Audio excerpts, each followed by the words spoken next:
en ese sentido, la acción libre de Dios se hace de manera libre y de manera, digamos, bondadosa, totalmente bondadosa, que hace que no sea, digamos, un mero suceso fenoménico que suceda por necesidad, como por ejemplo la gravedad. Cada cosa que sube siempre por necesidad tiene que bajar. Por lo tanto, no vería ningún absurdo, simplemente sería, como vos has dicho, la intervención de un ser absolutamente infinito, omnipotente y bondadoso, interviniendo sin violar las leyes que él mismo ha impuesto para lo finito y no para él. Entonces, yo no vería ningún absurdo y seguramente en ese momento me hubiera convencido un montón.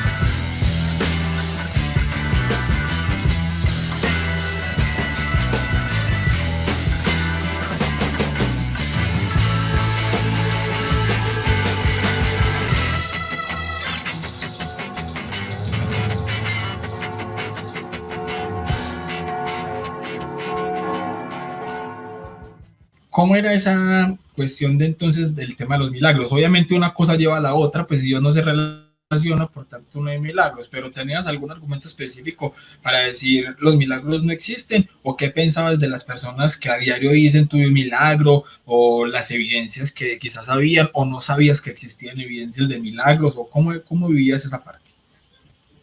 Bien.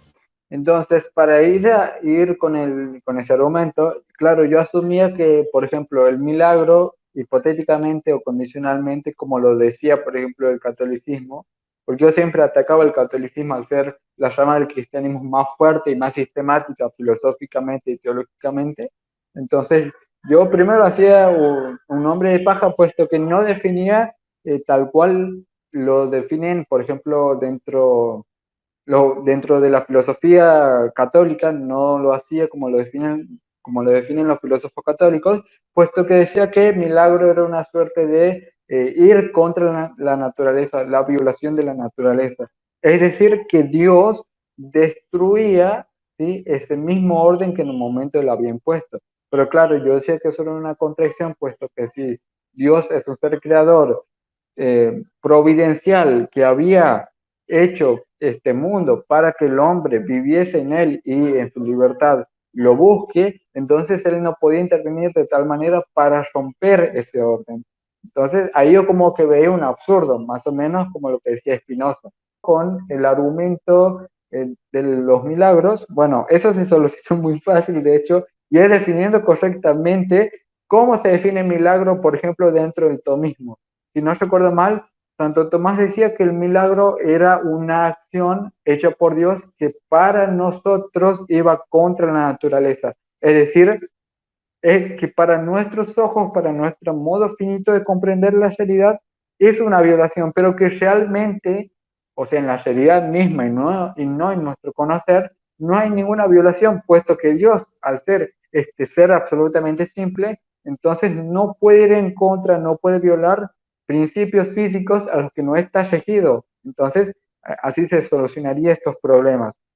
Exacto, incluso con base en eso pues, que estás diciendo del milagro, yo le escuché a Santiago Alarcón una vez, obviamente hablando del tema de los milagros, una forma muy, muy chévere de entenderlo, de que pues obviamente el milagro es intervenir dentro de obviamente las leyes naturales. Entonces, por ejemplo, tenemos una ley natural que es la gravedad, y entonces él colocó un ejemplo, creo que era con una moneda. Entonces él decía, si yo dejo caer esta moneda, pues obviamente la moneda, por la gravedad, va a caer.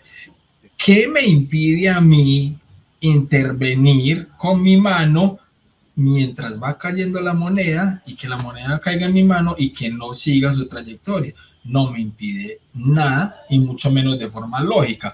Por tanto, si yo mismo puedo intervenir algo que naturalmente estaba pasando, que es intervenir la misma gravedad con algo que está cayendo, ¿qué le impide a Dios, como ser sobrenatural, todopoderoso, omnipotente, de intervenir dentro de la misma realidad que nosotros tenemos? Y esa forma de intervenir de Dios es a lo que nosotros llamamos milagro. Entonces, cuando yo escucho esa explicación, a mí me pareció que es una explicación muy sencilla y que es muy buena. ¿Qué hubiera dicho Carlos en ese momento si uno le explicaba de esa manera el tema del milagro? Bueno, lo que yo hubiera dicho es que, claro, o sea, cómo yo hubiera reaccionado en ese momento si me hubieran dado esa explicación. Bueno, a mí seguramente me hubiera convencido mucho, puesto que yo en esa etapa racionalista era mucho de buscar razones. Lo único que me importaba era ser totalmente racional, entre comillas.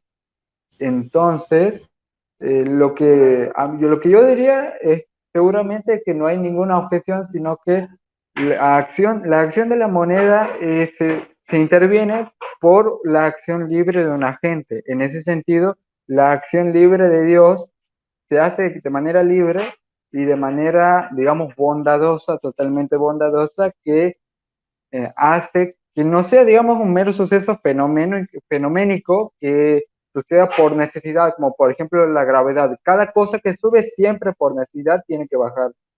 Por lo tanto, no vería ningún absurdo, simplemente sería, como vos has dicho, la intervención de un ser absolutamente infinito, omnipotente y bondadoso, interviniendo sin violar las leyes que él mismo ha impuesto para lo finito y no para él.